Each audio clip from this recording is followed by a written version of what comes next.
Audible जी। Delhi NCR Gayatri परिवार के द्वारा आयोजित इस 21वें वेबिनार में आप सभी का, आप सभी साधकों का, आप सभी याचकों का, आप सभी महानुभावों का बहुत बड़ा स्वागत है, अभिनंदन है। पिछले करीब 4.5 महीने से अपन लोग लगातार जुड़े रहे हैं और ये सब आप लोगों की कृपा से हो रहा है। परम पूज्य गुरुदेव, परम वंदनीय माता जी के अनुग्रह से हम इस सेमिनार को चला पा रहे हैं, इस वेबिनार को चला पा रहे हैं। आज के जो वेबिनार है उसका विषय है कि वर्तमान पीढ़ी के लिए भगवत गीता की प्रासंगिकता, relevance of Bhagavad Gita for today's generation. तो आज के विषय का शुभारंभ करें उससे पहले आइए एक बार वेद मंत्र, देव मंत्र, महामंत्र, गायत्री मंत्र का साथ साथ उच्चारण करें। ओम भूर्भुवः स्वः तत्सवितुर्वरेण्यं भर्गो देवस्य धीमहि धियो यो नः प्रचोदयात्।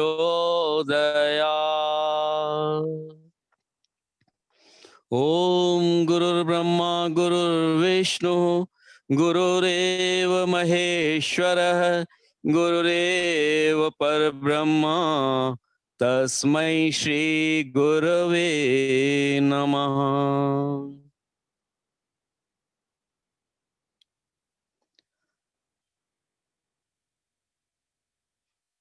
डियर फ्रेंड्स, जैसे कि मैं आपसे निवेदन कर रहा था कि आज का विषय है relevance of Bhagavad Gita for today's generations.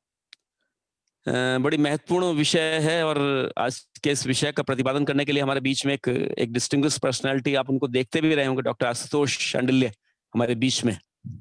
Doctor साहब का मैं परिचय थोड़ा सा आपको करा देता हूं ब्रीफ में। उनके तो बहुत सारी विशेषताएं हैं, लेकिन शॉर्ट में मैं उनके आपको बता रहा हूं उनके बारे में कि आप जॉर्जिया स्टेट यूनिवर्सिटी अटलांटा में केमिस्ट डिपार्टमेंट में रिसर्च साइंटिस्ट हैं। आपने आईआईटी दिल्ली से कंप्यूटेशनल बायोलॉजी में पीएचडी करी थी और अभी पिछले दिनों आपने अश्वगंधा हर्बल के कैंसर विरोधी और मलेरिया विरोधी गुणों पर शोध किया है और पेटेंट भी करा है। इस विषय में आपके 30 से ज्यादा पेपर्स और 2 किताबें पब्लिश हो चुकी हैं।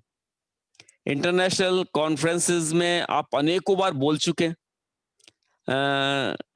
आदरणीय डॉक्टर साहब हमारे बीच से इंडिया से यूएसए 2017 में गए थे, है ना। वर्तमान में वे आरएनए, डीएनए आपने एक नाम सुना होगा, वैसे उसका एक दूसरा जो नाम है आरएनए की मॉलिक्यूलर लेवल पर अंडरस्टैंडिंग के लिए काम कर रहे हैं। और ये काम दुनिया के सबसे सुपर कंप्यूटर जिसे समिट के नाम से जाना जाता है उस पर कर रहे हैं।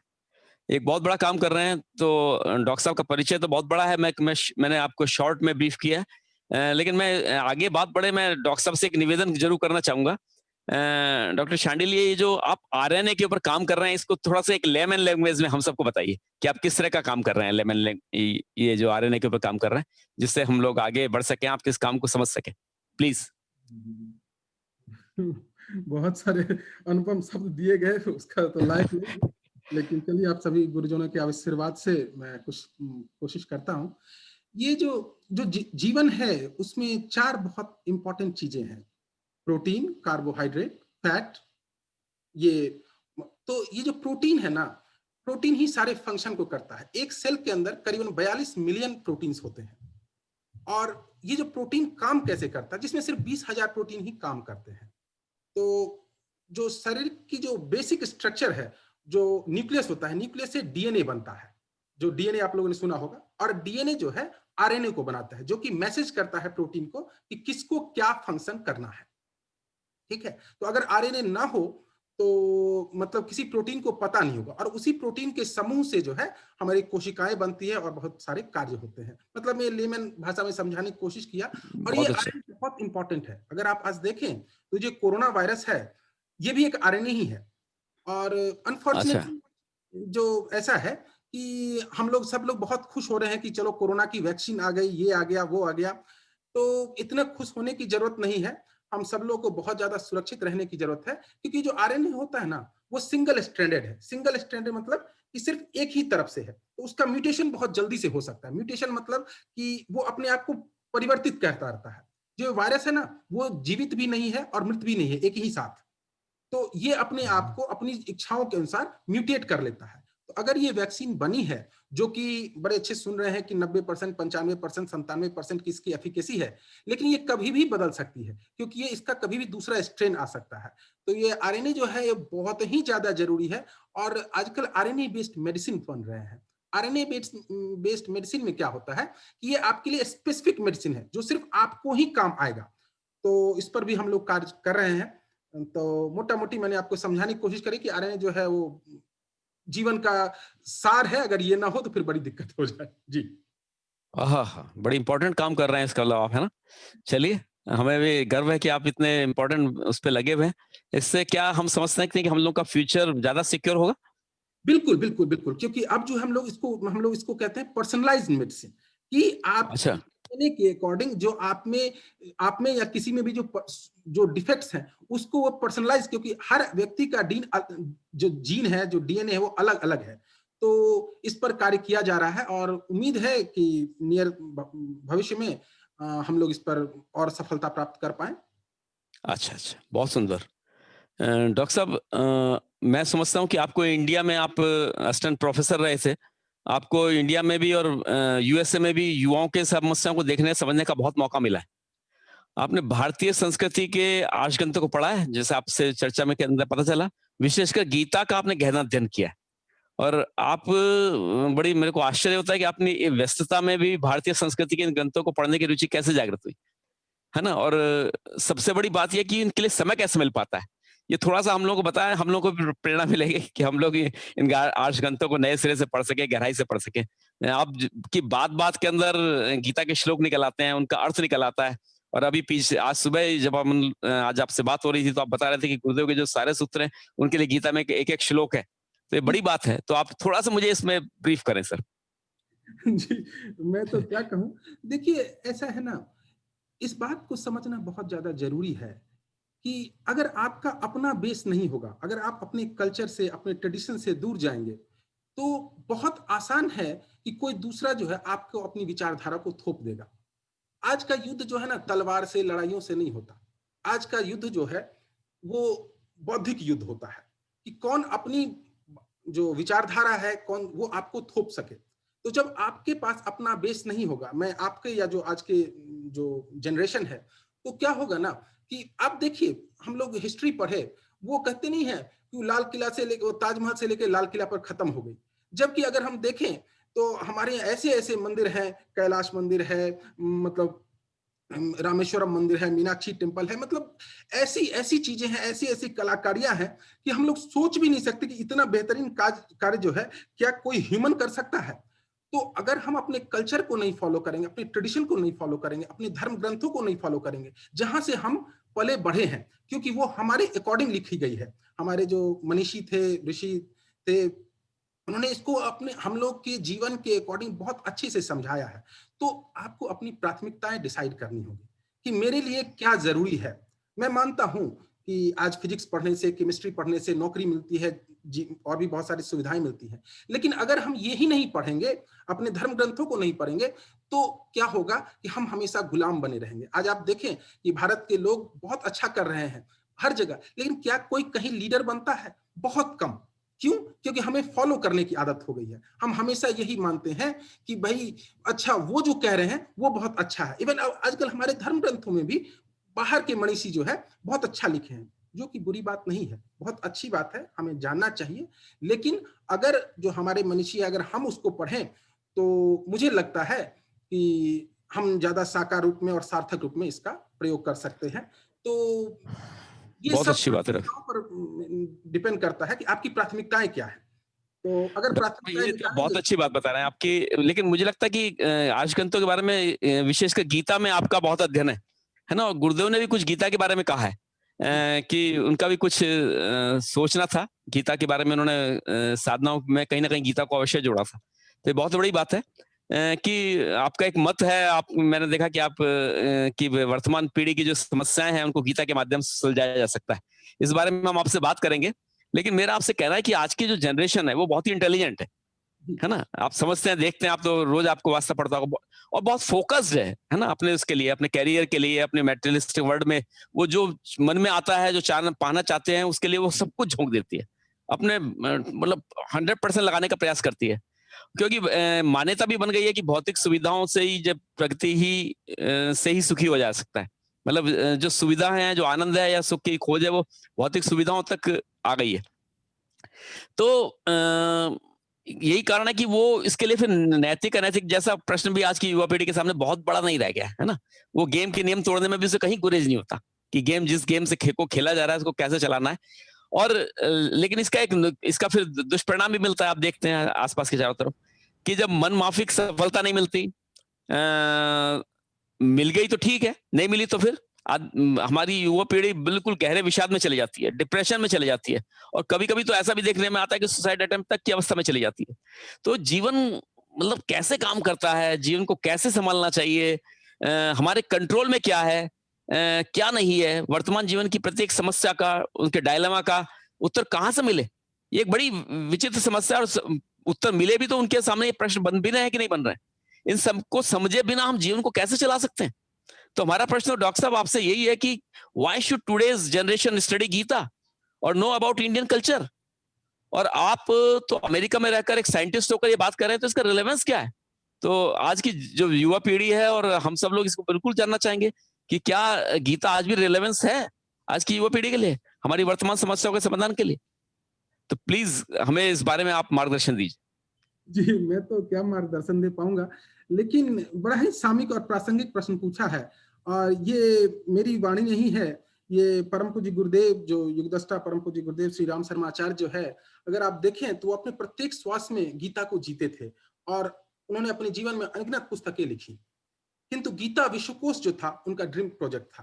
कि वो गीता विश्वकोश क्या है, गुरुदेव की ये प्रबल इच्छा थी कि गीता के उपदेशों को आज के प्रसंग के रूप में प्रस्तुत किया जाए।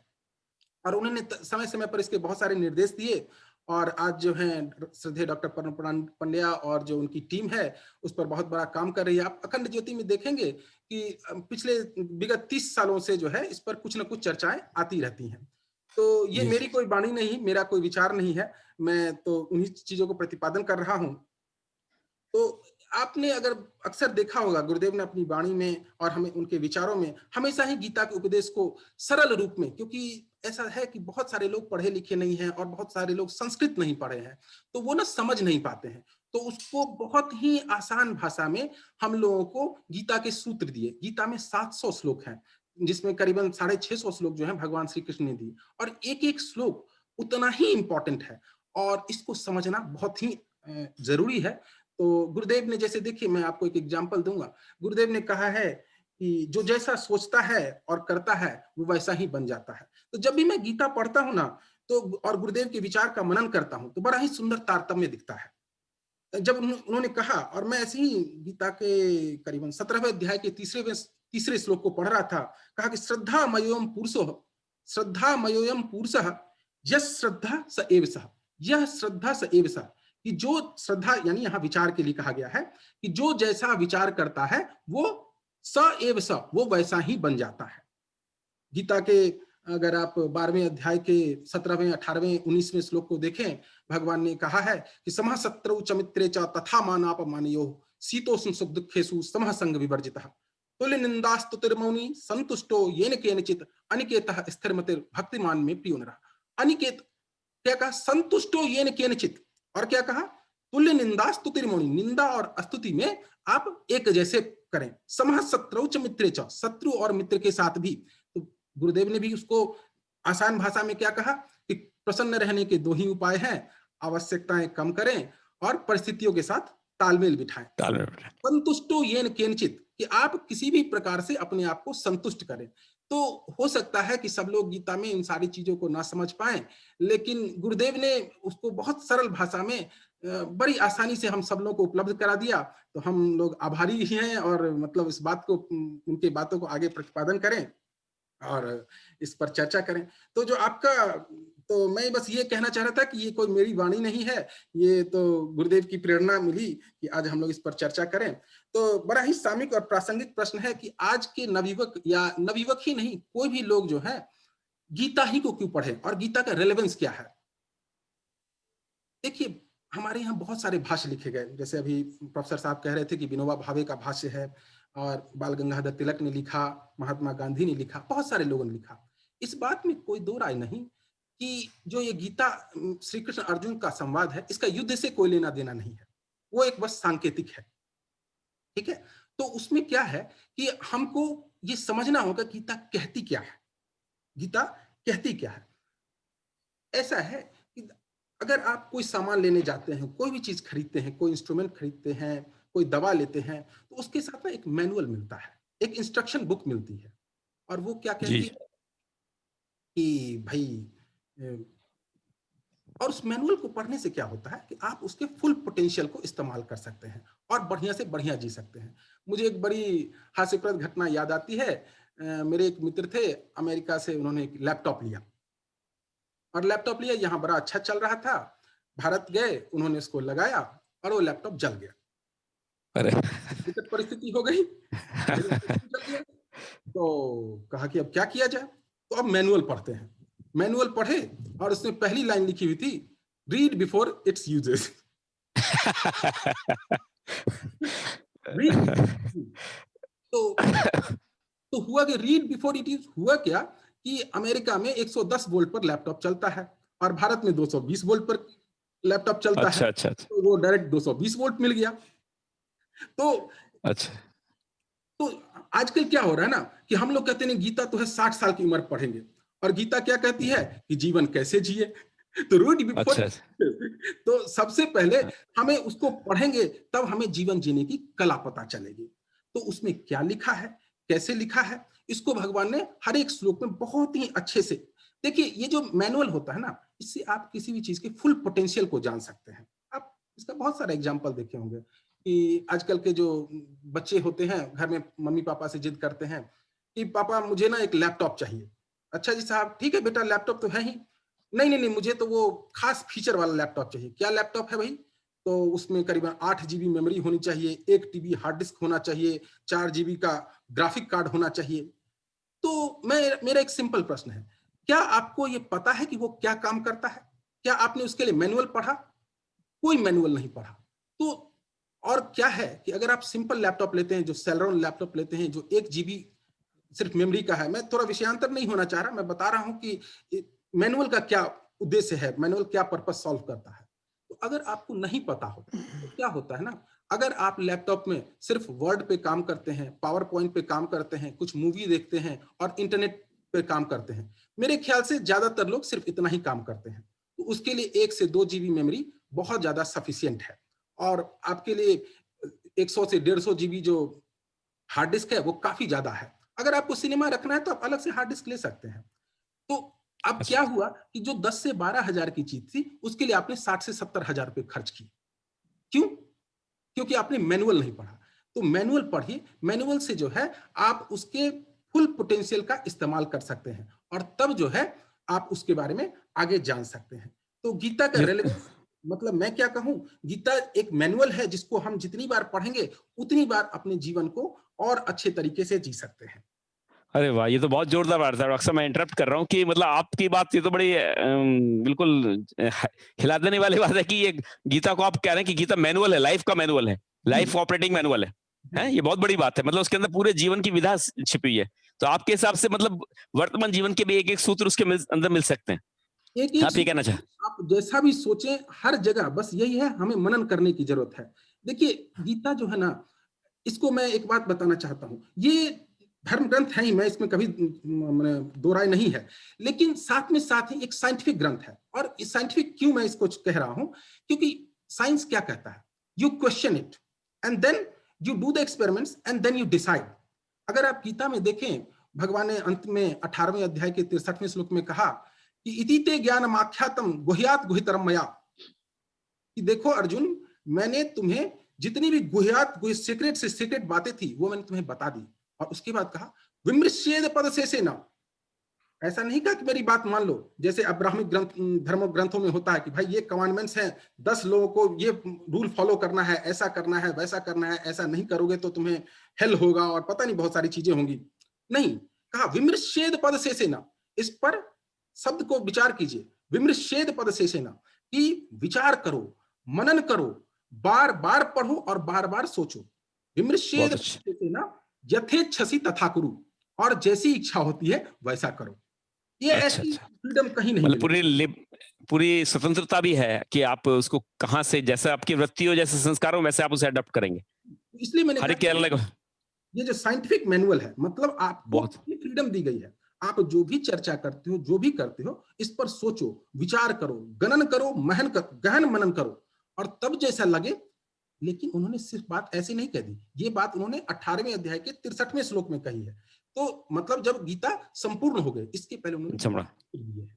इसके लिए अच्छा बहुत डॉक्टर साहब, मैं एक बात फिर इंटरप्ट कर रहा हूँ आपको कि आज की पीढ़ी जो है वो बिल्कुल आप देख रहे हैं ना, वो बिल्कुल अलग तरह की लाइफ जी रही है। वो मेटेरियलिस्टिक लाइफ को समझती है। क्योंकि वहाँ पे जो हम कर रहे हैं वो सामने मिल रहा है ना? और वो उसमें बिल्कुल आकुंठ डूबी हुई है। आप चाहे कुछ भी कह दें, लेकिन वो सिर से पैर तक डूबी हुई है। बिल्कुल। कभी-कभी तो आश्चर्य होता है जब कुछ ऐसी हिला देने वाली घटनाएँ पढ़ने को मिलती है। मेरे को एक घटना पढ़ने को मिली, डॉक्टर चिन्मय पंड्या ने भी उसको कोट किया कि एक एडिडास के जूते के लिए एक युवक की हत्या कर दी गई। बड़ी समझ में नहीं आता कि भले एक पदार्थ के लिए ऐसे हत्या कोई। अभी एक घटना पिछले दिनों नोएडा के एक स्कूल में हुई थी कि 12 साल के बच्चे ने स्कूल की छुट्टी के लिए 6 साल के बच्चे की हत्या कर दी। मतलब और ये अभी कुछ एक उदाहरण दें तो हम जैसे अमेरिका के अंदर ब्लैक फ्राइडे की आपकी सेल होती है। उसके अंदर वहां पे मैंने 2-3 बार देखा, तो वहां पे ऐसी छीना झपटी मस्ती है, ऐसे लड़ाई झगड़े होते हैं और कई डेथ हो गई है उसके अंदर। तो मतलब हम लोग जा किधर रहे हैं? लोग हिंसक क्यों बन जा रहे हैं? उन्हें सब कुछ अबंडेंट में चाहिए, प्रचुर मात्रा में चाहिए। इच्छाओं पर, भावनाओं पर कोई कोई कंट्रोल है नहीं। और गीता तो, आप गीता की जब बात करते हैं तो मेरे को एक शंका होती है, गीता तो अर्जुन जैसे संयमी व्यक्ति को सुनाई थी भगवान कृष्ण ने, और हम लोग तो देखें तो ऐसा लगता है कि हम लोग तो बिल्कुल वो जो दुर्योधन वाली बात है वैसा कुछ लगता है हम लोग का चिंतन इस समय बना हुआ है। तो कैसा भविष्य होगा युवा पीढ़ी का? कैसे गीता उस पर काम करेगी? थोड़ा सा ये तो आप ही बता सकते हैं। नहीं, नहीं, बहुत बहुत ही अच्छा ये कहा। मैं उस पर चर्चा पर आता हूँ कि जो विषय पर ध्यान देने से क्या होता है, क्या नहीं होता है। लेकिन उससे पहले जब आपने कहा कि जो हमारी मानसिकता है वो दुर्योधन की मानसिकता है, अर्जुन की नहीं है, तो ये बड़ा तर्कसंगत प्रश्न है कि भगवान श्री कृष्ण ने दुर्योधन को गीता क्यों नहीं सुनाई? अच्छा। तो दरअसल ऐसा है ना कि जो, इसलिए फिर मैं कहता हूं कि हमें जो है अपनी धर्म संस्कृति को, अपने सनातन धर्म को और अपने कल्चर को फॉलो करना पड़ेगा। जब हम पढ़ेंगे ना तो हम देखते हैं कि हमारे यहाँ नचिकेता जो 11 साल का युवक बच्चा था, वो जाकर यमराज से प्रश्न पूछता है कि क्या होता है, क्या नहीं होता है। गार्गी मैत्रेयी संवाद सुना होगा, गार्गी यज्ञ संवाद होगा। गार्गी ने पूछा, आप क्वेश्चन किया कि ईश्वर क्या है, जीवन क्या है, जीवन के मरण के पश्चात क्या होता है। और ये सारी जो चीजें हैं वो ऋग्वेद में ऋचाओं के रूप में भी लिखी गई। तो हम लोग प्रश्न करना भूल गए हैं। क्यों? हमारी तो आजकल मानसिकता क्या हो गई, वो दुर्योधन वाली। वो जैसे दुर्योधन कहते हैं कि जानामि धर्मम नचमे प्रवृत्ति, जानामि अधर्मम नचमे निवृत्ति। भाई जो आज के युवक कहते हैं, हम धर्म सब जानते हैं, हमारी वो प्रवृत्ति है, और ना जाना धर्मम नचे निवृत्ति, और हम अधर्म भी जानते हैं, लेकिन इससे हमारे छुटकारा और नहीं मिलता है। जो हमारे नहीं कहते हैं, अरे भैया हमें सब कुछ पता है, ज्यादा ज्ञान मत दो, ज्ञान की जरूरत नहीं है। तो जी, जब जी। ऐसा हो जाए, जो कहते हैं ना कि घड़ा उल्टा कर लेंगे, तो ज्ञान देना बड़ा मुश्किल हो जाता है। तो इसमें अर्जुन जैसे जो है, अर्जुन भी एक समय में बहुत सारा विषाद हो गया, उसने बहुत सारे श्लोक लिखे, बहुत तरह से कन्विंस किया। जो अभी ये डॉक्टर प्रोफेसर मनोज शर्मा उन्होंने कहा कि एक साइकोलॉजी है, तो मैं उस साइकोलॉजी को डिस्कस करना चाहता हूं कि जो भगवान श्री कृष्ण हैं, कितने बड़े कुशल जो मनोचिकित्सक हैं। तो मैं ये कहना चाह रहा था कि आपको प्रश्न पूछना पड़ेगा, आपको प्रश्न पूछना पड़ेगा, आपको अपना पात्र खोलना पड़ेगा, और तभी जो है उस पर कुछ हो सकता है। कि जब अर्जुन ने कहा कि अथ केन प्रयुक्तोयम पापम चरित पुरुषः, कि भगवान लोग पापाचरण क्यों करते हैं। और उतना ही नहीं, इतनी देखिए, एक बड़ा सिंपल सवाल है, अगर सबसे पूछो कि ब्रह्म मुहूर्त में कौन कौन लोग उठना चाहते हैं, सब बोलेंगे हाँ हाँ सब हम उठना चाहते हैं। कौन कौन उठोगे? अच्छा साहब नहीं उठेंगे। क्यों कहते हैं अनिच्छन्न पिवार्ष्णेय, बिना इच्छा होती हुए भी अनिच्छन्न पिवार्ष्णेय बलादिव नियोजिता, कि आप इच्छा नहीं होते हुए भी लोग पापाचरण क्यों करते हैं। ये बड़ा अच्छा प्रश्न है और बड़ा तार्किक प्रश्न है, लेकिन मैं आपके उस प्रश्न का भी वो करूंगा कि मटीरियलिस्टिक जो बातें आपने करी, इसमें कोई दो राय नहीं है। इसमें कोई दो राय नहीं है कि जो आज की मटीरियलिस्टिक दुनिया है उससे हमें सारी चीजें मिल सकती हैं, जो दिखता भी है। मैं इसमें कहीं वो दो राय नहीं रखता हूं। तो मैं थोड़ा सा कभी कभी आंग्ल भाषा में स्विच कर जाऊंगा, तो उसके लिए क्षमा प्रार्थी हूं, क्योंकि बिल्कुल कभी मिक्स में आइए। वो शब्द आशुतोष नहीं भाई मिल साहब, एक पाते हैं। छोटा सा निवेदन करना चाहूंगा, माफी चाहूंगा इंटरप्ट जी, करने के लिए। जी। जब आप श्लोक बता रहे हैं तो उसका कुछ चैप्टर और संख्या भी जरा बताएं तो थोड़ी अच्छा बिल्कुल, बिल्कुल। तो है। अभी जो गीता में उन्होंने कहा था कि अथ जो अर्जुन ने कहा कि अथ केन प्रयुक्तो यम पापम चरति पुरुषः अनिच्छन्नपि वार्ष्णेय बलादिव नियोजितः। तो जिनको लिखना है लिख लें, ये गीता के तीसरे अध्याय का 36वां श्लोक है। और जो जानामि धर्मम नचमे प्रवृत्ति है, ये अनुगीता से लिया गया है। उसको हम लोग फिर डिस्कस करेंगे। और जो मैंने गुरुदेव की वाणी में जो कुछ श्लोक यूज किए थे कि श्रद्धा मयोयम पुरुषो यो यश्रद्धः स एव स, मैंने चर्चा करी थी कि 17वें अध्याय का तीसरा श्लोक है। और जो एक और श्लोक हमने चर्चा करी थी कि प्रसन्न रहने के दो ही उपाय हैं, उसमें गीता के 12वें अध्याय के 17वें और 18वें और 19वें, समः शत्रौ च मित्रे च तथा मानापमानयोः शीतोष्ण सुख दुःखेषु समः संग विवर्जितः। और 19वां श्लोक था कि तुल्य निंदास्तुतिर्मौनि संतुष्टो येन केनचित् अनिकेतः स्थिरमतिर् भक्तिमान में प्रियो नरः। तो आपने अच्छा किया कि मैं जो है अब इस बार श्लोक के साथ उसका रेफरेंस भी देता चलूंगा। जी। Yes. So it is obvious that the blessings of materialism can remove the agony of poverty. I agree. The sorrows of illness, in spite of high standards of living that we may create, but we cannot feel happy with the ambitions and live contented. मैं ऐसा ये इसलिए कह रहा हूं कि मनुष्य एक जो है बौद्धिक पशु है। आप उसको ये सारी चीजें दे दें, मतलब मैं मानता हूं कि जो मटीरियलिज्म की दुनिया है जो आपने कहा, उससे खुशियां मिलती हैं, लेकिन क्या अगर हम किसी को शेल्टर दे दें, फूड दे दें, ये चीज दे दें, तो क्या वो खुश रह सकता है? नहीं। क्यों नहीं रह सकता? क्योंकि मनुष्य एक बौद्धिक पशु है, उसके पास बुद्धि है जो कि उसको और ये कोई बुरी बात भी नहीं है। अगर ऐसा नहीं होता तो हम लोग ही पशुओं की तरह खाना खाते, सोते और सारा काम करते नहीं। हमने सड़क पर चलना सीखा, हमने हवाई जहाज से उड़ना सीखा, हमने समुद्री जहाज से समुद्र को क्रॉस किया और बहुत सारी जानकारी पता करी। जानते हैं हमारे पास कितने प्रश्न आते हैं? भगवान को जानना इतना आसान नहीं है। क्यों नहीं है? भगवान को जानना क्यों आसान नहीं है? हमारे पास बहुत प्रश्न आते हैं, क्योंकि भगवान ने कहा। अच्छा, आप लोग जो आज के युवक होंगे, मैं उनसे चर्चा करता हूं। आपने अक्सर देखा हो कि आपको दिखाया जाता है कि आप मिल्की वे गैलेक्सी में रहते हैं, है ना? मिल्की वे गैलेक्सी में रहते हैं और मिल्की वे गैलेक्सी का एक बहुत बढ़िया सा चित्र भी दिखाया जाता है, छवि भी दिखाई जाती है। आपको क्या लगता है, क्या वो मिल्की वे गैलेक्सी की छवि है? आप जिसके अंदर हैं, तो क्या आपको वो आप कैसे पता चलेंगे? हमारे पास कोई भी अभी यान नहीं हुआ जो हम अपने मिल्की वे गैलेक्सी से बाहर जा पाए, तो उसकी चित्र कैसे लिया गया? तो ये एक अंदाजा किया गया है। जैसे बच्चा माता के गर्भ में होता है तो उसको पता नहीं कि मेरी माता कैसी दिखती है, जब तक कि वो माता के गर्भ से बाहर ना आए। उसी प्रकार जब हम अपने इस गैलेक्सी से बाहर नहीं जाएंगे तो हम गैलेक्सी के चित्र को नहीं देख सकते। वो एक सिर्फ अंदाजा है कि हम कहते हैं मिल्की वे गैलेक्सी है। उसी तरह भगवान जो है, भगवान के हम अंश हैं। भगवान ने, श्री कृष्ण भगवान ने कहा कि ममई वांसो जीव लोके जीव भूता सनातन, कि सब ममई वांसो, सब मेरे ही अंश हैं। तुलसी बाबा ने भी रामचरितमानस में कहा था कि ईश्वर अंश जीव अविनाशी। तो हम उनके अंश हैं, हम उनसे बाहर नहीं हैं, तो उनको जानना इतना आसान नहीं है। इसलिए भगवान ने गीता में सूत्रों के द्वारा हमें ये बातें जो सूत्र दी और उसको जानने के लिए कहा, ताकि हम उनको जान सके। देखिए, गीता ऐसा नहीं है कि एक ही बार कही गई, गीता बार बार कही गई है। अनुगीता है, प्रपन्न गीता है। क्या हुआ कि पांडव जब युद्ध खत्म हो गया, भगवान से निवेदन किया कि भगवान आप हमें गीता फिर से सुनाएं। लेकिन हर बार क्या कहा गया? श्री कृष्ण उवाचा। लेकिन एक ही बार कहा गया श्री भगवान उवाचा। जो गीता है उसमें हमेशा कहा गया श्री भगवान उवाचा, सबका नाम लिया गया, धृतराष्ट्र उवाचा, संजय उवाचा, अर्जुन उवाचा।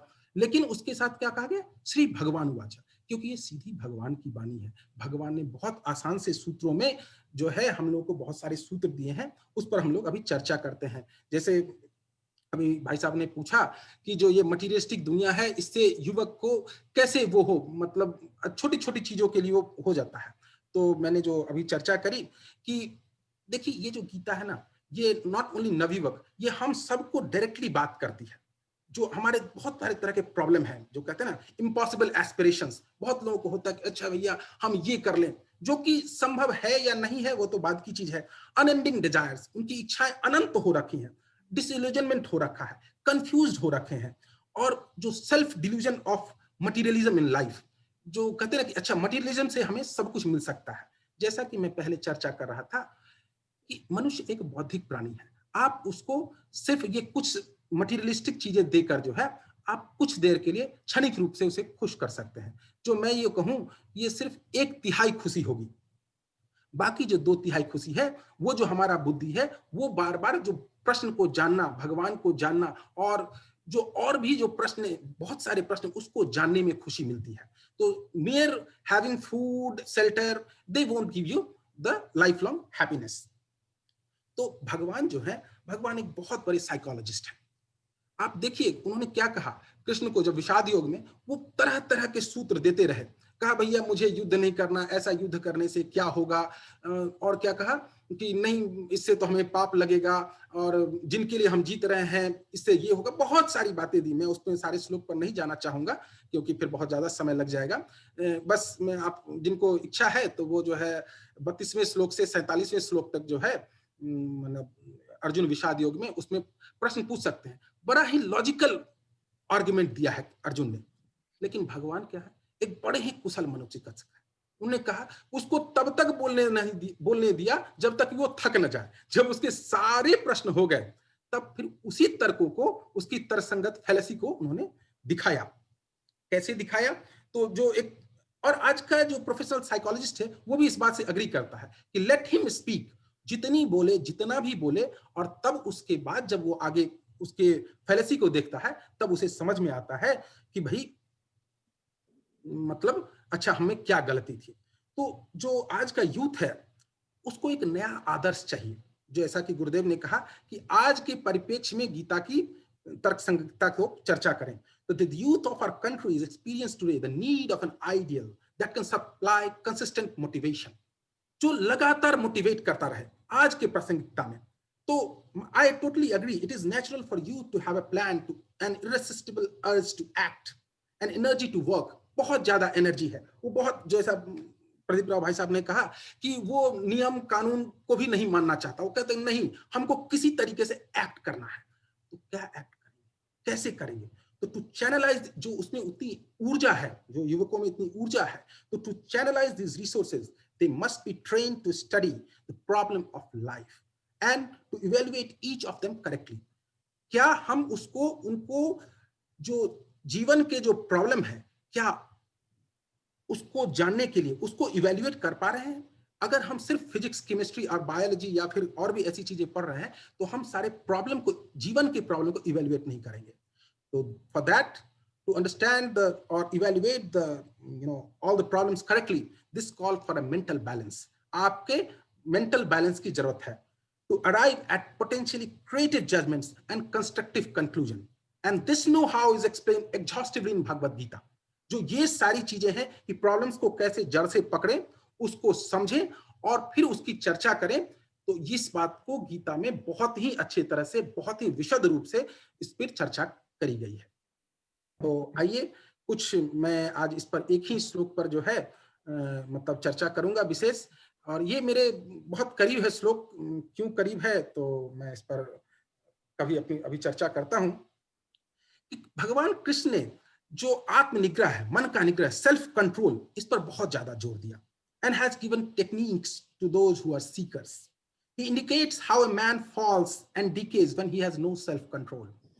जब आदमी पर सेल्फ कंट्रोल नहीं होता तो वो किस तरह पतन के मार्ग पर जाता है। तो मैं इसको कहता हूं कि हाँ, पतन की सीढ़ी, जो मैं अभी कुछ श्लोकों को चर्चा करने वाला हूं, ये पतन की सीढ़ी या स्टेप्स ऑफ फॉलिंग, और I would say that as a tragedy of no self control. भगवान ने बड़े अच्छा सूत्र दिया, कहा कि ध्याय तो विषयान पुंसः।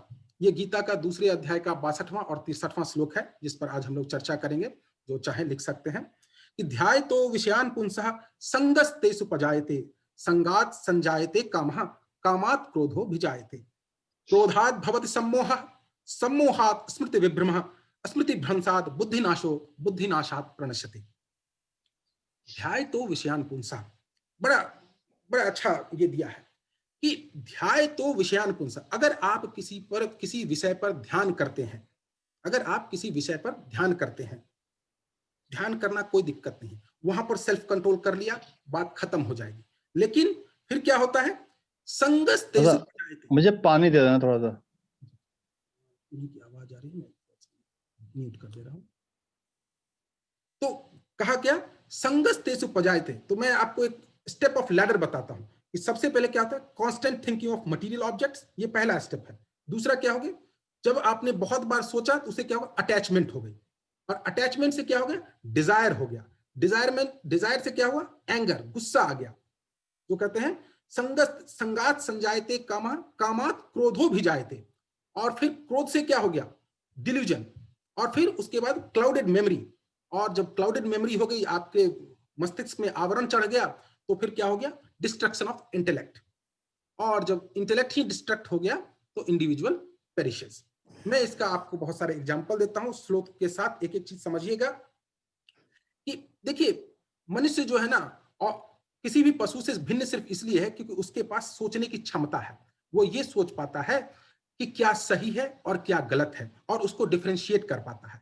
लेकिन भगवान ने कहा कि स्मृति भ्रंशाद बुद्धिनाशो बुद्धिनाशात प्रणश्यति, कि जैसे ही बुद्धि का नाश होता है उसका विनाश हो जाता है। जब ही आपकी ये बुद्धि जो गलत और सही को फर्क करने में विफल रही तो आपका नाश हो जाता है। मैं आज के नॉट ओनली युवक, सब लोगों को देखा होगा, क्या होता है, हम लोग सब लोग रिलेट कर सकते हैं कि भाई हम किसी बॉयफ्रेंड गर्लफ्रेंड को देखते हैं, क्या होता है, देखा, बड़ी खुशी की बात है, लेकिन फिर उसके बारे में सोचने लगते हैं तो क्या होता है, संगात संजायते कामा, फिर आप में आसक्ति हो जाती है, और जब आप आसक्ति हो जाती है तो फिर क्या कहा भगवान ने, तो और वैसे क्या होता है आपका कि जब आप उसको देखें, आपको उसे अच्छा लगा, उसे आसक्ति हो गई, तो आप अपना काम भूल गए, अपना काम, not, you don't focus on your work. और फिर उसके बाद क्या होता है, जब आप अपने काम को नहीं करते हैं, आप अपने परिवार से या समाज से चर्चा करते हैं, वो एग्री नहीं करते हैं, तो क्या होता है, कामात क्रोधो भी जायते, फिर आपको गुस्सा आता है, ठीक है, कामात क्रोधो भी जायते। और तब क्या करते हैं, जब कामात क्रोधो भी जायते जब हो जाता है, क्रोधात भवति सम्मोह, और सम्मोहात स्मृति विभ्रमण, तब हम डिसीजन लेते हैं, नहीं नहीं नहीं नहीं, ये चीज नहीं है साहब, हम तो जो है घर से भाग के शादी कर लेंगे, या हम शादी करेंगे तो जो है हम घर वालों को नहीं बुलाएंगे, है ना, ऐसे विचार आते हैं। ये क्या हुआ, क्रोधात भवति सम्मोह, सम्मोहात मति विभ्रम, आपका मति का विभ्रम हो गया, और तब स्मृति भ्रंशाद बुद्धिनाशो बुद्धिनाशात प्रणश्यति। और उसके बाद क्या होता है, जब आप ऐसा डिसीजन लेते हैं कि भाई हम ऐसे शादी कर लेंगे, हम घर से भाग जाएंगे, जबकि आप ना इमोशनली मैच्योर हैं ना फाइनेंशियली मैच्योर हैं, क्योंकि आप अभी तक जो है घर वालों की बातें सारे सुन रहे थे, तब फिर क्या होता है, फिर जब आपकी शादी होती है या आप उसके साथ रहने लगते हैं, फिर एडजस्टमेंट नहीं होती। क्यों नहीं होती, क्योंकि आप इस बारे में सोच नहीं पाए, क्योंकि आप उस तरह से मैच्योर इनफ थे नहीं, और क्योंकि आपकी मेमोरी जो थी वो क्लाउडेड थी, आप पे एक आवरण चढ़ गया था, तो उसकी वजह से क्या होगा कि आपका नाश हो जाएगा। तो इस बात को ध्यान रखें, भगवान श्री कृष्ण ने बहुत ही बार सूत्रों में दिया है कि what is the importance of self control, आत्मनिग्रह बहुत ज्यादा जरूरी है। इसके बहुत सारे एग्जाम्पल आज कल चल रहे हैं। अमेरिका में ही जो स्टैनफोर्ड में या MIT में एक प्रोफेसर ने क्या किया कि कुछ 10-12 साल के बच्चों को बुलाया, सॉरी 4-5 साल के 10-12 बच्चों को बुलाया, और उन्हें 2-2 मार्शमेलो या हम 2 मिठाई दिया, और कहा कि अच्छा ऐसा है, देखो कि तुम ये एक मिठाई खा सकते हो, और जो दूसरी मिठाई है वो 10 मिनट के बाद खाना। तो बच्चे और वो बाहर चले गए, और उसकी वीडियो रिकॉर्डिंग हो रही थी। तो कुछ बच्चे अपना मिठाई देखते रहे, कुछ ने एक खा लिया, और दूसरा क्या हुआ, आसक्ति हो गई, उसको देखते रहे। तो बस वही सूत्र आ रहा है, ध्यायते विषयान पुंसः, बहुत देर तक कंट्रोल रखा, फिर लोगों को कंट्रोल, और जब कंट्रोल नहीं हो पाया तो क्या हुआ, कुछ बच्चों ने दूसरा भी मिठाई खा लिया। बड़ा अच्छा एक्सपेरिमेंट था, देखा जाना। उसके बाद वही जो मनोवैज्ञानिक थे वो उसके बाद 15 साल बाद गए उन्हीं बच्चों के पास, और वो देखा कि जिन्होंने अपने सेल्फ कंट्रोल किया था, जिन्होंने अपने मन पर निग्रह किया था, वो अपने एकेडमिकली स्पोर्ट्स एक्टिविटीज में बहुत ज्यादा आगे बढ़ गए। लेकिन जिन्होंने 2 मिठाइयाँ एक साथ खा ली थी, वो उतने आगे नहीं बढ़ पाए। तो ये सब चीजें आज जो है ये सारी, जरा म्यूट कर दे रहा हूँ कुछ लोगों को जी। तो ये जो चीजें देखी गई कि मतलब मन के निग्रह से कैसे जो है जीवन में परिवर्तन आता है, तो इसको बहुत अच्छे से समझना होगा। और देखिए, ये जो लैडर ऑफ फॉल की जो हमने चर्चा करी, ये शुरू सिर्फ एक ही चीज होता है, ध्यायते विषयान पुंसा, उस पर ध्यान करना ही नहीं, जैसे ही ध्यान हुआ वहीं से सीधा बैक कर जाना है। मैं अपने जीवन की एक घटना बताना चाहता हूं, मैं शायद उतना सही नहीं है लेकिन बस चर्चा करूं कि मैं भी यहाँ पर एक चाइनीज अमेरिकन लड़की से थोड़ी मेरी चर्चा हुई, तो उनसे बहुत सारी तरह की चर्चा हुई, उसमें हमने देखा कि अच्छा भाई बड़ी अच्छी लगी। तो तभी मन में हर तरीके का सप्लीमेंट्री विचार है, अरे ये तो बड़ी अच्छी है, क्योंकि वो जो है क्या कहते हैं केन्या के स्लम किबेरा में जो है उन्होंने बहुत सारे काम किए थे, हार्वर्ड एजुकेटेड थी, बहुत पढ़ी लिखी थी। तो मुझे लगा कि अच्छा, इनका और मेरा विचार का तारतम्य बहुत ज्यादा बैठता है। क्यों? क्योंकि मेरी मेमोरी क्लाउडेड हो गई। क्यों क्लाउडेड हो गई? क्योंकि कहाँ मैं ब्राह्मण तो चलिए धर्म की बात ही नहीं है, मतलब मैं बहुत ज्यादा सात्विक भोजन करने वाला, और कहाँ ऐसे विचार वाले। और फिर धीरे धीरे पता चला, तो जहां पर जैसे ही अपने मन को निग्रह किया, अपने मन को कंट्रोल किया, तो आप उस पतन की सीढ़ी के अगले स्टेप पर नहीं गए। नहीं तो क्या होगा? तो अरे ऐसा क्यों हो पाया? क्योंकि बार बार अपने धर्म ग्रंथों का, आर्ष ग्रंथों का अध्ययन करें, मनन करें, तो वो क्या है, हमें प्रेरणा देगी, गुरुदेव की कृपा बनी रहे, तो जो है हम लोग इस पर कर सकते हैं। तो अब ये आता है, देखिए इस तरह के बहुत सारे एग्जाम्पल जो है हमारे धर्म ग्रंथों में हर जगह दी गई होगी। आप लोगों ने, सब लोगों ने, मैं इस पर बहुत ज्यादा चर्चा नहीं करूंगा, अजामिल की कथा सुनी होगी कि एक बार एक वैश्या को देखा और फिर उसका किस तरह से पतन हो गया। राजा भरत की कथा सुनी होगी कि एक बार उन्होंने देखा कि वो क्या है कि गर्भवती हिरणी जो है वो अपने बच्चे को छोड़कर नदी में कूद गई शेर से बचने के लिए, और फिर उन्होंने हिरण को बचाया, और फिर उससे एक बार सिर्फ उस पर विचार गया और वो अपने कैसे कर्तव्यच्युत हो गए और उनको फिर से दोबारा जन्म लेना पड़ा। तो क्या हो रहा है, इस बात को सोचना पड़ेगा कि how could such a renouncer fall into the trap of worldly affection for a dear cub, you know, जबकि वो इतना, क्योंकि भगवान ने पतन की सीढ़ी का पहला ही मार्ग बताया, ध्यायते विषयान पुंसः संगस्ते सुपजायते। तो जैसे ही ध्यान करेंगे और पर उस पर विचार करेंगे, तो फिर आप पतन के ओर चले जा रहे हैं। तो जैसा कि प्रदीप राव भाई साहब ने कहा था कि आज के युवक जो हैं उसको कैसे कंट्रोल करें, क्या होता है, छोटी छोटी चीजें हो जाती हैं। तो मैं बस ये सब लोगों को जो एक मैसेज देना चाहूंगा कि constant thinking and pondering about object eventually leads to moving away from equanimity. आप मेंटल बैलेंस से दूर चले जाएंगे, hence it is to be avoided. इसलिए इससे आप हमेशा दूर रखें, जो मटीरियलिस्टिक थिंग है उसको देखें और आराम से निकल चले। और इसके लिए क्या सर एक क्वेश्चन मेरा बन रहा है यहाँ पे कि आपने वो जो एक मार्शल वाला एग्जांपल दिया था, अभी हम लोग के बीच में बताया, तो उसमें जो जिन्होंने कंट्रोल किया, कुछ लोग ऐसे भी थे क्या उसके अंदर, या कंट्रोल किया तो उसका क्या हुआ, परिणति हुई, और जिन्होंने कंट्रोल नहीं किया उनकी क्या परिणति हुई? जी जी, मैंने अभी यही चर्चा करी थी कि जिन्होंने कंट्रोल किया, जब वो 15 साल बाद उनके पास गए, तो जब जिन बच्चों ने कंट्रोल किया था उनका आईक्यू, नॉट ओनली आईक्यू, जो अभी प्रोफेसर मनोज भी कह रहे थे कि ईक्यू, इमोशनल क्वेश्चन, वो उसमें जो है अपने क्षेत्र में मतलब एकेडमिकली हो या स्पोर्ट्स एक्टिविटी में हो, वो उनसे 30 गुना ज्यादा बेहतर थे। ये प्रूवन प्रमाण है, 30 गुना ज्यादा बेहतर थे। तो ये मन के निग्रह की बात जो है ये, और मैं ऐसे एक ही एक्सपेरिमेंट नहीं, दरअसल अभी बहुत सारे एक्सपेरिमेंट हुए हैं। कुछ चीजें चूंकि फलीभूत होने में समय लगती है, क्योंकि आपको ये देखना पड़ता है आज आपने ये किया और फिर बाद में किए तो क्या हुआ, और इस तरह के बहुत सारे एक्सपेरिमेंट चल रहे हैं। जैसे अभी एक एक्सपेरिमेंट चल रहा है हमारे ही मनोचिकित्सा डिपार्टमेंट में, उसमें क्या कर रहे हैं कि भाई अगर टाइम बाउंडेशन दे देते हैं तो क्या होता है, लेकिन अब ये चीजें आगे और होंगी, उस पर फिर कभी और चर्चा होगी। तो अभी तो बस ये चर्चा है कि मन का निग्रह करना कितना जरूरी है, और मन के निग्रह अगर नहीं करते हैं, सेल्फ कंट्रोल नहीं होता, तो आप अधोपतन की ओर जो है पहली सीढ़ी को ले लेते हैं। तो मैं एक बार और सूत्र को दोहरा देता हूं कि श्लोक के साथ कि ध्यायतो विषयान पुंसः संगस्ते सुपजायते संगात संजायते कामः कामात् क्रोधो भिजायते। क्रोधात् भवति सम्मोहः, सम्मोहात् स्मृति विभ्रमः, स्मृति भ्रंशात् बुद्धिनाशो, बुद्धिनाशात् प्रणश्यति।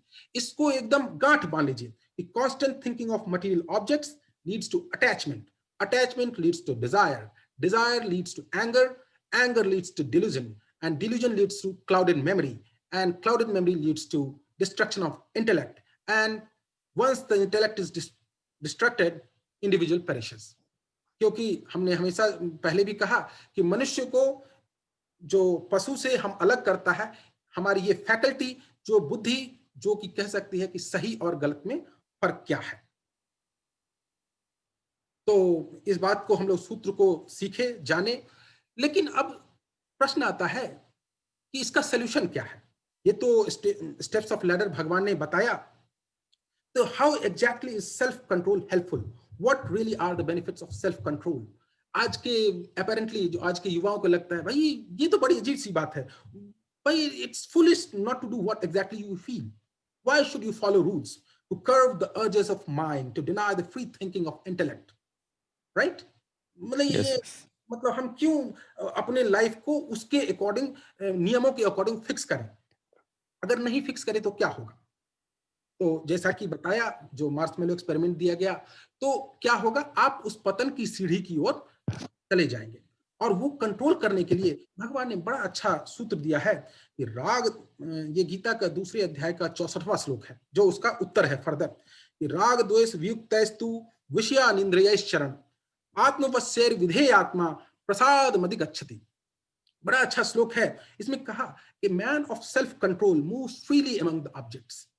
मतलब जब आपके मन में सेल्फ कंट्रोल हो गया तो कौन सा डील चल रहा है, कौन सा ब्लैक फ्राइडे का डील है, या कौन क्या है, अच्छा है, बहुत अच्छी बात है, ठीक है, देखा, हाँ बहुत अच्छा है, क्या हमें जरूरत है, क्या हमारे ऊपर सेल्फ कंट्रोल है। तो फिर से जो वही बात कह रहा हूं, a man of self control moves freely among the objects, समः सत्रौच मित्र, आप में वो बराबर की भावना आ जाएगी, with his senses under control and ever free from both attraction and aversion. जो अट्रैक्शन और एवर्जन से भी आप ऊपर उठ जाएंगे। और फिर क्या होगा, ही gains in himself a deep sense of tranquillity. और जब ये ट्रैंक्विलिटी आ जाएगी तो आप भगवान को पा सकते हैं, आप किसी भी क्षेत्र में सफलता पा सकते हैं। जहां जिस चीज में आप काम करें, आपका मन जो है वो इधर उधर नहीं भागेगा। उसके लिए भगवान ने एक और सूत्र दिया। क्या सूत्र दिया? गीता के 6ठे अध्याय का 35वां श्लोक है, असंशयम महाबाहो मनो दुर्निग्रहम चलम।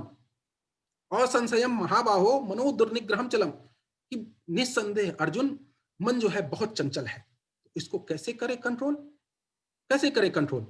भगवान ने अगले लाइन में इसका सूत्र दिया कि असंशयम महाबाहो मनो दुर्निग्रहम चलम अभ्यासेन तु कौन्तेय। अभ्यास करो, बार बार प्रैक्टिस करो, देखा चीजें, आपकी इच्छा हुई जाने की, फिर से अपने मन को कंट्रोल करना है। और उसके बाद क्या कहा, वैराग्येन च गुह्यते। अभ्यासेन तु कौन्तेय वैराग्येन च गुह्यते, कि आप अभ्यास करो, बार बार प्रैक्टिस करो।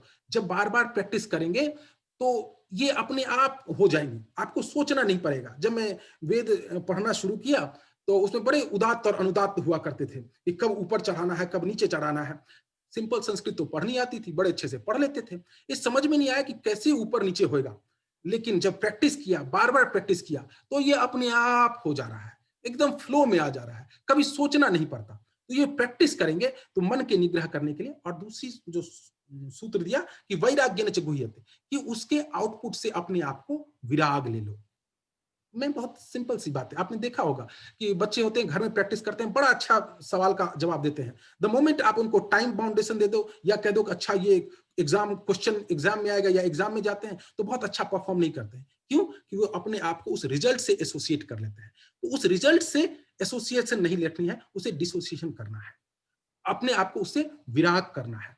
तो जब आप ऐसा करेंगे तो जो जीवन में जितनी भी सफलता है वो पाते जाएंगे।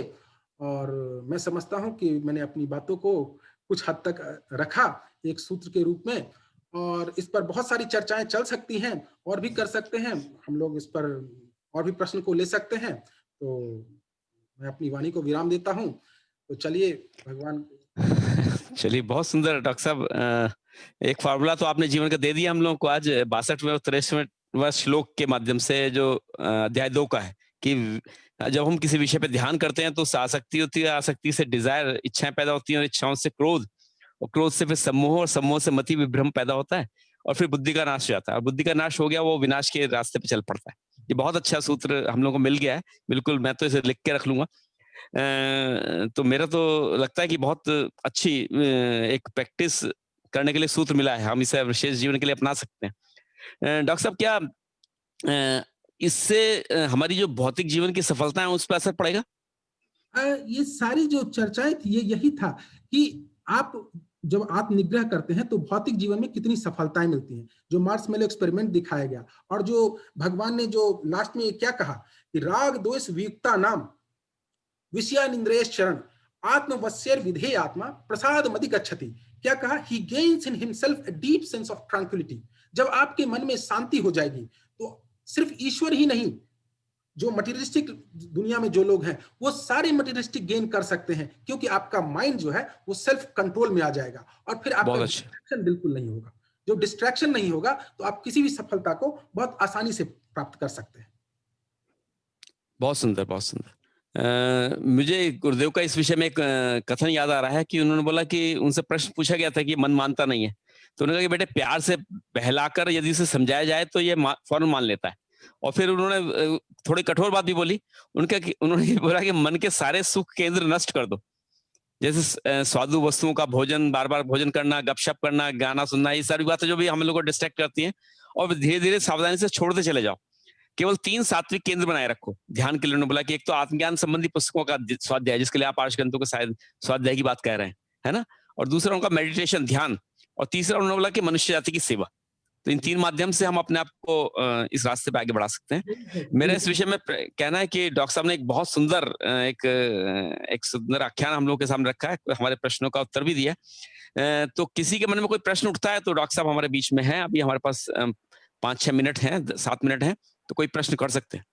और हेलो, हाँ हेलो, हाँ मैं एक्चुअली ग्रुप से जुड़ा हूँ, वहाँ से मुझे लिंक मिला और मेरे को बड़ा अच्छा मौका लगा आप लोग को सुनने का। मैं डॉक्टर आशुतोष शांडिल्य से बताना चाह रहा हूँ। मैं डॉक्टर पीयूष गोयल हूँ और मैं biotechnology department, ministry of science and technology से हूँ। तो डॉक्टर साहब बहुत अच्छा लगा आपके, आई एम ऑडिबल सर? हाँ, yes you are audible sir. Yes you are audible. Yeah. So, Dr. Saab, I am associated with the Ministry of Science and Technology and dealing with the bioinformatics subject long back. 15 years I dealt with bioinformatics. तो हमारे बहुत सारे project आए थे, दिल्ली में भी थे, पता नहीं आपसे मेरा क्यों नहीं कांटेक्ट हो पाया। और आप इस समय बहुत अच्छा काम कर रहे हैं और इतनी नॉलेज है आपको गीता की भी, मुझे बहुत ज्यादा बड़ा अच्छा लग रहा है ये देख करके। और स्टैनफोर्ड यूनिवर्सिटी में भी मतलब मैंने देखा डॉक्टर मनु प्रकाश ने, उन्होंने फोल्डस्कोप की रचना की, स्टूडेंट्स को छोटे छोटे एक्सपेरिमेंट्स करने बड़े अच्छे अपॉर्चुनिटीज मिल रही है। तो डॉक्टर आप लोगों को इतना नॉलेज है और आप इतना मतलब बाहर जाके कर रहे हैं, तो किस तरह से आप अपनी साइंस के साथ चीजों को वहां पे प्रोपोगेट कर पा रहे हैं? जी, आप एक बार फिर से प्रश्न रिपीट कर सकते हैं? मैं ये कह रहा हूँ कि आप लोग को इतना नॉलेज है अध्यात्म का। मुझे भी हिंदी में लेख लिखने का शौक है और मैंने डॉक्टर मनु प्रकाश के ऊपर भी एक लेख लिखा है और मैंने कोरोना के ऊपर भी मैंने हिंदी में 2-3 लेख लिखे हैं जो अभी पब्लिश होने वाले हैं। तो मैं ये कह रहा हूँ कि आपको इतनी नॉलेज है, अपने अध्यात्म की नॉलेज है और साइंस में भी आप बहुत ऊपर के लैडर पे हैं। मैं भी असिस्टेंट प्रोफेसर लेवल पे हूँ वैसे डिपार्टमेंट में। तो इतने नॉलेज होने के बाद आप इन चीजों को कैसे वहां पे प्रोपोगेट कर पाते हैं या अपनी चीजों को इस्टेब्लिश कर पाते हैं? जी देखिए, ये तो सबसे बड़ी बात जो है कि गुरु सत्ता है, गुरुदेव की प्रेरणा मिलती है। जो हमने कहा कि भाई आप बार बार अध्ययन करें, मनन करें, चिंतन करें तो अपने आप ही प्रेरणा मिलती है। और दूसरी क्या होती है, आपको अपनी प्राथमिकताएं डिसाइड करनी पड़ती है कि हम कितना समय किस चीज के लिए देंगे। तो ये सब प्रेरणा जो है गुरुदेव अपने आप देते रहते हैं। और वैसी जानकारी तो बहुत ज्यादा नहीं है, लेकिन बस ये जरूर है कि हम जितना अध्ययन करें तो उससे जो है वो बहुत आनंद आता है। और देखिए इतना ही नहीं, हम अपने बच्चों में भी, जो हमारे स्टूडेंट हैं, जब हम क्लास लेते हैं तो एक आध सूत्र को जो है बीच बीच में डालते रहते हैं, not because of that is course, क्योंकि जो हमने पहले डिस्कस किया, ये प्रॉब्लम ऑफ लाइफ को समझना बहुत जरूरी है। अगर लाइफ की प्रॉब्लम्स को नहीं समझेंगे तो उसका सोल्यूशन नहीं हो पाएगा। तो इस बात की चर्चा करते रहते हैं और कुछ जगह पर कुछ लोगों को फायदा भी शायद हो रहा हो। जी बहुत सुंदर। नहीं डॉक्टर साहब, बहुत फायदा हुआ, बहुत अच्छा लगता है, और I am thankful to you for delivering such a good talk, और thank you very much sir. ये बस गुरुदेव की कृपा है, और प्रदीप राव भाई साहब ने मुझे नहीं, ये सब गुरु कृपा ही है, आपके अंदर से वो भाव बन रहा है। और कोई और प्रश्न अगर आता है तो पूछ सकते हैं। जी जी डॉक्टर जी, साहब, कोई किसी ने रेज कर रखा है हैंड, देखिएगा उन्होंने B45। किया हुआ था, जिन्होंने प्रश्न पूछ लिया। ओके ओके, और किसी का कोई प्रश्न है तो? नहीं, मैंने किया हुआ था सर, ये उन्होंने नहीं किया हुआ है। अच्छा जी जी जी डॉक्टर साहब प्रणाम। हेलो जी जी जी जी जी। डॉक्टर साहब, मेरा क्वेश्चन ये है कि जो गीता है भगवान कृष्ण ने सुनाई है अर्जुन को, जी ऐसा ऐसा आता है कथा में। जी जी तो भगवान स्वयं अर्जुन को सुना रहे हैं गीता, और अर्जुन की पात्रता भी बहुत अच्छी थी। उसके बावजूद भी 4 दिन बाद अभिमन्यु की मृत्यु होगी, तो उसको फिर मोह हो गया था। इतने अच्छे वक्ता और इतना अच्छे श्रोता के बीच ये गीता का जो आदान प्रदान हुआ, उसके बावजूद भी उनको फिर मोह हो गया था। तो एक क्वेश्चन तो मेरा ये है कि आज के समय में क्या पुस्तक पढ़ने से और जो आपने बताया ये प्रैक्टिस करने से गीता हमारे अंदर उतर पाएगी? और मेरा दूसरा क्वेश्चन ये है कि इतने सारी कमेंट्री मार्केट में है आज की डेट में गीता के ऊपर, और सभी ये कहते हैं कि हमारी गीता बहुत अच्छी है। परसों मेरी इस्कॉन वालों से बात हो रही थी, वो गीता सेल कर रहे थे, तो वो भी अपने बहुत अच्छा दावा कर रहे थे, ये बहुत अच्छी है। तो हम कौन सी गीता का अध्ययन करें और किसकी बात माने? 2 क्वेश्चन मेरे। जी जी, बड़ा अच्छा प्रश्न पूछा। तो पहला प्रश्न जो आपने कहा कि अभिमन्यु के मौत के बाद जो है मोह हो गया, तो देखिए ऐसा है ना, मन जो है वो आपका एक लैडर पर जाएगा, विषयान ध्यायते विषयान पुंसा, ये तो होगा, लेकिन वहां से आप कंट्रोल कर पाते हैं नहीं कर पाते। देखिए जो अर्जुन ने दूसरे अध्याय के 7वें श्लोक में कहा कि कारपण्य दोषोपहत स्वभावः पृक्षाम त्वाम धर्म सम्मूढ़ चेतः यच्छ्रेयस्यानिश्चितम ब्रूहितन में शिष्यस्ते हम साधिमाम त्वम प्रपन्नम, कि मैं आपका शिष्य हो गया और आप जैसा कहेंगे मैं वैसा ही करूंगा। और भगवान ने इसके लिए जो लास्ट में 18वां अध्याय का 66वां श्लोक कहा कि सर्व धर्मान परित्यज मामेकम शरणम व्रज। तो क्या होता है, आप जब ये बार बार सुनते हैं तो आपके मन में ऐसा नहीं कि मति विभ्रम नहीं होगा, आपके मन में मोह नहीं होगा, लेकिन चूंकि आप इससे जब जुड़े रहेंगे, बार बार जुड़े रहेंगे, जो प्रैक्टिस करते रहेंगे, जो भगवान ने कहा जो कहता अभ्यास जब अभ्यास करते रहेंगे, बार बार इन सूत्रों के करीब में रहेंगे, तो मोह तो होगा ही, क्योंकि हमारा विचार है, मन को आप कितना कर सकते हैं, लेकिन फिर आप उसको आगे जाने से रोक सकते हैं। तो ये तो हो गई जी अभिमन्यु वाली बात कि जरूर हुआ, लेकिन फिर उतना ही जल्दी जो है वो ठीक भी हो गए। आप देखिए उतना ही जल्दी कर्तव्य पथ पर आ गए, अगले ही दिन कितने 12वें दिन अभिमन्यु का वो हुआ था, 13वें दिन, और जो है 14वें दिन जो है उन्होंने जयद्रथ का वध कर दिया और फिर अपने कार्य में लग गए। तो कार्य तो करते ही रहे, ऐसा नहीं था कि उन्होंने नहीं किया, ठीक है। और ये देखिए ये सारी जो घटनाएं दी जाती हैं सिर्फ सांकेतिक होती हैं। जैसे युद्ध जो युद्ध की घटनाएं है, क्या अभिमन्यु के सिर्फ एक ही पुत्र था? अभिमन्यु का द्रौपदी से भी पुत्र था, अभिमन्यु का इरावान से भी पुत्र था, इरावान जो उलूपी से पुत्र था अभिमन्यु का, तो और भी पुत्र, अर्जुन का मतलब उलूपी से इरावान था, द्रौपदी से था, सुभद्रा जी से था। तो ऐसा नहीं कि एक ही पुत्र का निधन हुआ, बहुत सारे पुत्र गए। ये सब सांकेतिक हमें बताई जाती हैं कि जब हम इनसे ज्यादा जुड़ेंगे और पढ़ने से कैसे हम आगे बढ़ते चले। रही बात जो गीता की कमेंट्री की, देखिए मेरा ये मानना है, लेकिन जरूरी नहीं कि आप इससे सहमत हो, कि सबसे पहले इसके अन्वय को पढ़ें। अन्वय को पढ़ें मतलब एक एक शब्द के अक्षर सह जाने, मतलब क्योंकि फिर वही है ना, जब तक अध्ययन नहीं होगा तो लोग आपको अपनी विचारधारा डाल दें। जो इस्कॉन वाले हैं बहुत अच्छा कहते हैं, लेकिन उनमें अपनी बातें हैं, मैं उस पर अभी नहीं जाना चाहूंगा कि वो भगवान श्री कृष्ण ही श्रेष्ठ हैं, भगवान एक ही ब्रह्म है, मतलब वो थोड़ा सा अब्राहमिक रिलीजन में की तरफ जाना चाहते हैं, जो कि सही है, सब लोग का अपना अपना विचार है।